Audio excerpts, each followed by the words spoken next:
everybody, welcome. Hi to Beth and Claire and Philip who are joining us on Zoom. Hi to everybody who's here. Hi to the Buddhas. We're going to start by listening to a Dharma Glimpse that Fee has written for us, and hopefully her voice is strong enough to make it to the end. Thank you, Kaspa. This one is called Trust. One of the things I love about my hometown is how close we are to the hills. When I have a day to myself, I love to pack some food and drink in my rucksack and spend a whole day walking them slowly, all on my own, just existing in the present moment. When I do this, I feel absorbed in nature and very conscious of the Buddha. A few years ago, on a summer's day, I set off to do just that. But on the day I'd made my plans, an unexpected fog had closed in on the hills. I felt cheated and irritated. Where was the wide open vista around me, which I always found so moving? How could I immerse myself in the profound and sacred nature of the landscape when I could barely see more than a few meters of it at any one time? But as I walked along the familiar path, I began to notice things. Instead of the whole landscape being revealed to me all at once, I was encountering it in what felt like a series of rooms that the fog had created. I was forced to slow not just my pace, but my perception, and really appreciate what I encountered at each step, instead of having my eyes on the horizon. At this point, I had to chuckle at my foolish nature and admit that my attachment to the sort of day I had planned to have was getting in the way of enjoying the day I was going to have. Instead of the majestic spaciousness of the hills and the far-reaching land on either side, I was being invited to rejoice in the smaller and more immediate things. The way the trees were melting towards me out of the mist like an impressionist painting. The eerie way the spider webs were hung with mist droplets. The way the mist changed the way sound travels, making the journey through the landscape seem more intimate. The drops of moisture that hung all over the leaves and twigs like jewels, bringing to mind some descriptions of the Pure Land. In the end, I still had a beautiful and healing experience walking the hills that day. There were several lessons I could have taken away from it.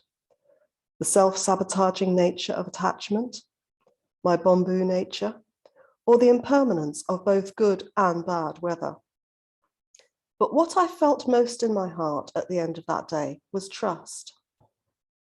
Trust that my personal meditative walks will always bring me healing, provided I don't let my preconceptions get in the way.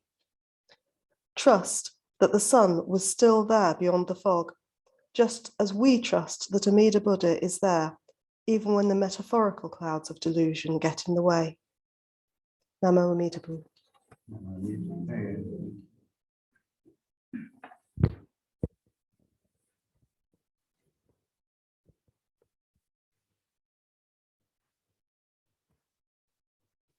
So now we have some time for sitting quietly together. You may want to rest your attention on the breath, noticing how it changes moment to moment.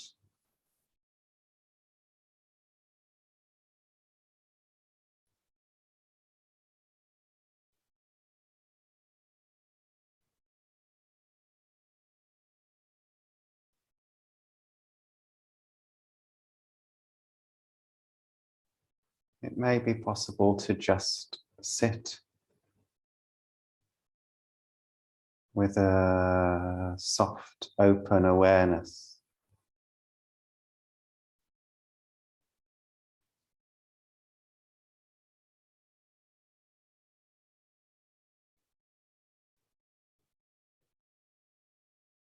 the theatre director Anne Bogart taught two kinds of looking to her performers. One where your eyes focus on a particular object and you pay attention to it and notice, oh, this is what's here, or this is the person that's in front of me. And the other, a softening of the gaze that allows you to notice what's in the center, but also what's in your peripheral vision. And both kinds are important to cultivate for meditation. So the invitation this evening perhaps is to that soft focus, open awareness that allows in whatever is coming through the sense gates, sounds, physical sensations, thoughts and feelings, without fixating on anything in particular, just noticing what's coming and going.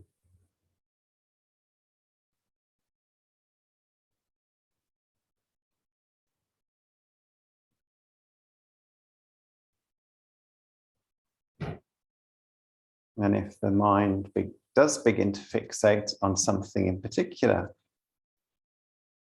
and it's a struggle to release that and come back to the soft, wide open awareness, landing back on the breath for a few moments can help as a way of transitioning from that a very focused kind of attention into something more expansive.